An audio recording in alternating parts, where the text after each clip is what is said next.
Biology board exam में सिर्फ 3 दिन बचे हैं। आई होप आपकी प्रिपरेशन अच्छी चल रही है। इस वीडियो में मैं आपके साथ 5 ऐसी कॉमन मिस्टेक शेयर करूंगा जो स्टूडेंट्स बायोलॉजी बोर्ड एग्जाम में करते हैं, जो आपको अवॉइड करना है। साथ में 3 डेज की स्ट्रेटेजी की बात करूंगा कि कैसे आप नेक्स्ट 3 डेज में सिलेबस कंप्लीट कर सकते हो और बायोलॉजी बोर्ड एग्जाम में अच्छे मार्क्स ला सकते हो। सबसे पहले मिस्टेक है स्किपिंग डायग्राम। बायोलॉजी में अगर आप डायग्राम बनाते हो तो आपको ज्यादा मार्क्स मिलने के चांसेस होते हैं। तो जिस भी क्वेश्चन में आप डायग्राम बना सकते हो तो आपको डायग्राम बनाना है। तो ड्रॉ व्हेन पॉसिबल। तो जो भी आप डायग्राम बनाओगे आपको नीट डायग्राम बनाना है और आपको प्रॉपर लेबलिंग करनी है। ऑलरेडी मैंने लास्ट 10 इयर्स में जो भी मोस्ट रिपीटेड डायग्राम है उसका वीडियो बनाया है। इसका पीडीएफ आपको टेलीग्राम पे मिल जाएगा, जिसका लिंक डिस्क्रिप्शन में है। तो यहां से आप सारी डायग्राम अच्छे से रिवाइज कर सकते हो। सेकंड मिस्टेक स्टूडेंट्स करते हैं नॉट यूजिंग एनसीईआरटी कीवर्ड। तो वो एनसीईआरटी के जो कीवर्ड दिए हुए हैं वो यूज नहीं करते हैं, वो कुछ जेनेरिक वर्ड लिख के आ जाते हैं। तो ऐसा आपको नहीं करना है। जो एनसीईआरटी की लाइन दी है वो आपको कवर करना है और इंपॉर्टेंट पॉइंट को आपको अंडरलाइन करना है। जो इंपॉर्टेंट कीवर्ड है उसे अंडरलाइन करना है। अगर आपको नहीं समझ आ रहा कि कैसे आंसर लिखना है तो जो मैंने पीवाईक्यू के वीडियोस बनाए हैं उसे अगर आप देखोगे तो आपको समझ आ जाएगा कि किस तरह से आपको आंसर लिखना है, कौन कौन सा जो इंपॉर्टेंट कीवर्ड है उसे इंक्लूड करना है और उसे साथ में आपको अंडरलाइन करना है। थर्ड मिस्टेक है स्टूडेंट्स जो जेनेटिक्स वाला टॉपिक है उसमें काफी मिस्टेक करते हैं न्यूमेरिकल्स में,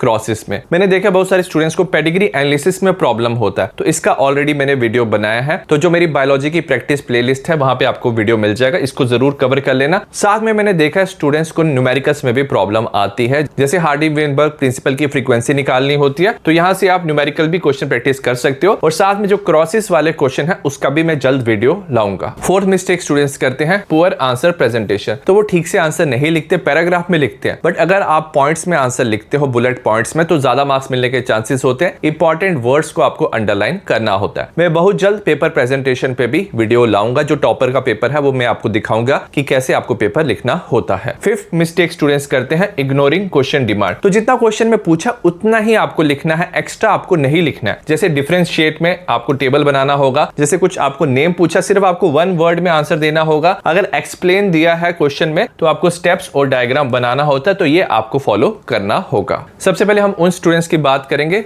जिनका सिलेबस ऑलमोस्ट कंप्लीट है। तो मैंने जो बायोलॉजी प्रैक्टिस प्लेलिस्ट बनाया है वहां से आप ये जो क्वेश्चंस है यहाँ पे एक्स्ट्रा क्वेश्चन आप प्रैक्टिस कर सकते हो। तो इसमें आपको 2024 के एमसीक्यू मिल जाएंगे जो बोर्ड में आए थे, 2025 के मिल जाएंगे एमसीक्यू, 150 प्लस एमसीक्यू मिलेंगे, ये भी बोर्ड में पूछे गए थे। तो एमसीक्यू की आप प्रैक्टिस कर सकते हो। साथ में मैंने बहुत सारे शॉर्ट वीडियोस बनाए हैं जिन टॉपिक में स्टूडेंट्स को प्रॉब्लम आती है वो आप रिवाइज कर सकते हो। जैसे पेडिग्री एनालिसिस के लिए ऑल एब्रिविएशन बायोलॉजी के सारे साइंटिस्ट के नाम आपको मिल जाएंगे इस प्लेलिस्ट में, सारे न्यूमेरिकल्स मिल जाएंगे, इंपॉर्टेंट डेफिनेशन, ऑल डिफरेंस, आपको एनसीईआरटी एग्जांपल्स मिल जाएंगे, आपको एमसीक्यू टेस्ट 1-2 मिल जाएगा। तो यहां से आप प्रैक्टिस कर सकते हो। सैंपल पेपर भी आप यहां से प्रैक्टिस कर सकते हो। तो अगर एक बार आपका सिलेबस कंप्लीट हो गया तो इस प्लेलिस्ट को आप यूज कर सकते हो। अगर आपके पास कम टाइम है तो एटलीस्ट आप 40 एमसीक्यू जो 2024 के हैं, 70 एमसीक्यू 2025 के, एमसीक्यू टेस्ट 1, 2, 3 भी मैं लाऊंगा, वो भी प्रैक्टिस कर लेना। और बहुत जल्द मैं गेस्ट पेपर लाऊंगा, उसकी भी आप अच्छे से प्रैक्टिस कर लेना। तो आपका जो सिलेबस है अच्छे से कंप्लीट हो जाएगा, आप रिवाइज कर लोगे डिफरेंट टॉपिक। अगर आपने अब तक कुछ नहीं पढ़ा है किसी रीजन से तो मैं आपको नेक्स्ट 3 डेज का प्लान बताऊंगा। 24 मार्च को आप 4 चैप्टर कंप्लीट कर सकते हो। एक चैप्टर को आपको 2 घंटे देने हैं, जैसे sexual reproduction in flowering plants, human reproduction, reproductive health, biotechnology principle and process. तो एक दिन में आपको 4 चैप्टर कंप्लीट करने हैं। टोटल 22 मार्क्स आप कवर करोगे। तो मैंने रिवीजन वीडियोस बनाए हैं जिसमें 30 से 35 मिनट्स में आप पूरा चैप्टर इजीली कवर कर सकते हो। एनसीईआरटी की सारे इंपॉर्टेंट पॉइंट्स मैंने कवर किया। पीडीएफ डाउनलोड कर लो आप मेरे टेलीग्राम से, उसके साथ आप ये जो चैप्टर है रिवाइज कर लो और उसके बाद आपको पीवाईक्यू की प्रैक्टिस करनी है। इसका पीडीएफ भी टेलीग्राम पे मिल जाएगा। तो मोस्टली क्या कर सकते हो, जो क्वेश्चन है आप पढ़ सकते हो और अगर आपको डायग्राम दिख रहे हैं, क्रॉस दिख रहे हैं, न्यूमेरिकल्स दिख रहे हैं, वो आपको लिख लिख के प्रैक्टिस करना है। सेकंड डे 25 मार्च को हम 4 चैप्टर कवर करेंगे। Principle of inheritance and variation, molecular basis of inheritance, evolution, biotechnology and its application. Total 26 marks हम कवर करेंगे। इसमें भी आपको रिवीजन प्लस पीवाईक्यू प्रैक्टिस करना है। नेक्स्ट हम 26 मार्च को 5 चैप्टर कवर करेंगे। Human health and disease, microbe in human welfare, organism and population, ecosystem, biodiversity and conservation. याद रखना ये 4 चैप्टर काफी इजी हैं, ये आप चैप्टर इजीली कवर कर सकते हो। 22 मार्क्स हम कवर करेंगे। तो आप क्या करना,